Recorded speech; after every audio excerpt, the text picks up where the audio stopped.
Okay, the next film, even if you start to roll your eyes and think, oh, this is Wade going off another one of his elitist foreign film rants. Film? Yes, elitist. Elitist. This is a film about cats? No. This is a film you have to see because it's a great cautionary tale. It's called Henri-Georges Clouzot's Inferno. This is so historically significant for so many reasons, and even if you've never heard of Clouzot, not to be confused with the Peter Sellers character from the Pink Panther films, you do need to see the film because it's an education and a little mini film school all in one. This also is the film that won our top critics prize at the recent City of Lights, City of Angels festival. I was on the jury. We've never given it to a doc before. We gave it to a doc this time. Out of 20 some odd films, this is the one that won. We're going to show a clip first, and then we'll tell you just what in blazes you were looking at.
Wait. Adam, what'd you say? Lindsay Lohan, the second she gets out of jail. There we go. Okay, no, you are not looking at a new Calvin Klein ad. Here's what this movie is. Henri-Georges Clouzot, one of the great French directors of the 50s and 60s. You probably know him from Wages of Fear, Diabolique. He made amazing thrillers. He was sort of considered the Hitchcock of Europe. Intense, gritty, gripping thrillers. Diabolique and The Wages of Fear, which was remade as Sorcerer in the 70s, are amazing films.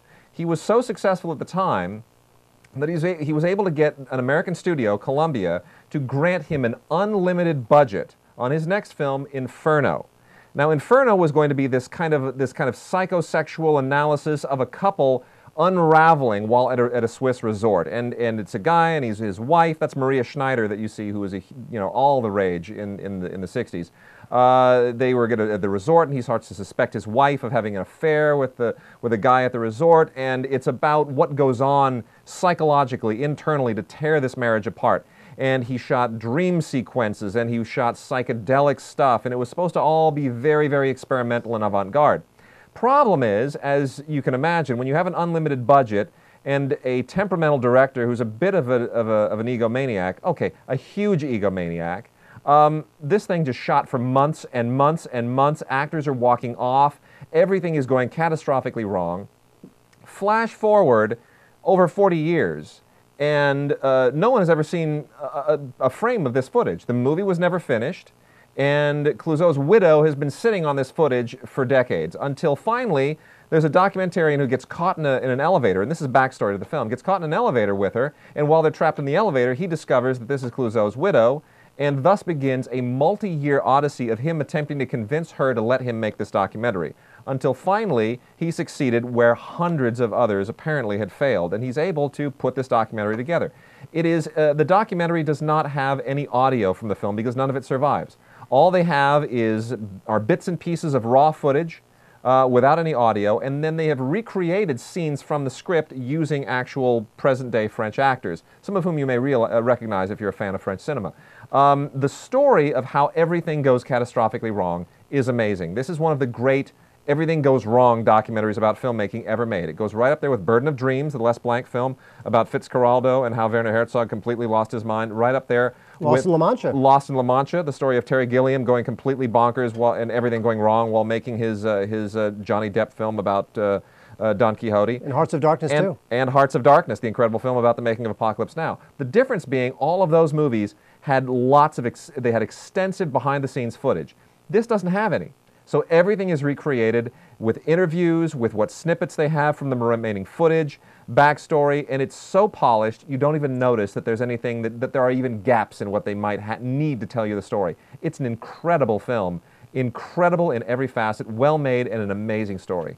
It is. You know what? It's a great film. And what's interesting when you read about it and learn up on the backstory is that Clouzot was making this film during the French New Wave. Now Truffaut and some of these other guys, they wanted nothing to do with scripts. They wanted nothing to do with the way that Clouzot made his films, which was storyboarded and intensely Hollywood. Actually, the way he made his films. And I think that Clouzot felt that Inferno was going to be his response to these new wave directors who rejected his work. Yeah. You know, so it was funny because I know that Clouzot was quoted as saying, "I improvise on paper." Yeah. That was his line. And what's great about the movie is that you realize how Clouzot, he almost went mad trying to, in fact, he had a heart attack. Yeah. He had a heart attack towards the making of the film when people were walking off. Yeah. And there were plenty of surviving crew members to talk about how difficult he was. There are plenty of people, actually the great Costa Gavras, director of Z, is interviewed extensively in the film. And there is some great footage. It was experimental because what you learn in the film is that actually the present day footage, the actual real life footage of this couple was in black and white, but the fantasies and the dreams are all in color. Were in color. Yeah. Which is interesting. And him shooting all that crazy stuff you saw in the clip, most of it was for these dream sequences. And you start to realize that when you see a movie like Dinner for Schmucks, it's basically a bunch of guys trying to get home before dinner. But there are people like Clouzot who really, they feel it. And when they make a film, it's like their soul. It consumes them. You know? And the other lesson that you always learn in these movies is don't give someone an unlimited budget. Don't say to Terry, I mean, Terry Gilliam didn't have an unlimited budget. That was a problem in that film. But in these others, sort of like, oh yeah, take all the time you want. You got all the money in the world. No, don't. Because if you give them all the time they want and all the money in the world, they will use it. Like $100 million and 10 years down the line, they're still going to be shooting. The only director who, it seemed, could spend whatever he wanted was Stanley Kubrick. Yeah. Stanley Kubrick could pretty much spend whatever he wanted. I mean, and he did on Eyes Wide Shut. And he did. And by the way, a lot of that... What, 2 years in principal photography? It was 2 years in principal photography. Like $150 million? And also, a lot of that money was music rights. Yeah. He wanted to use the songs he wanted to use. Yeah. But nowadays, you don't get that. People look at Spielberg and they say, oh, Spielberg, do whatever he wants.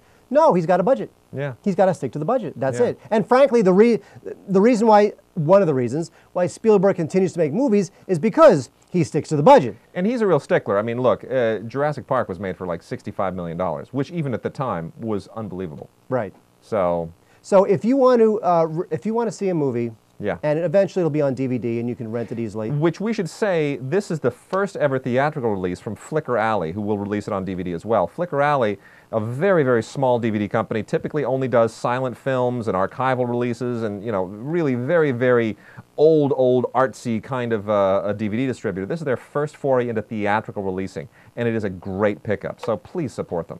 Go and see this movie. Actually, good for them because this is an important film. It's a very good film.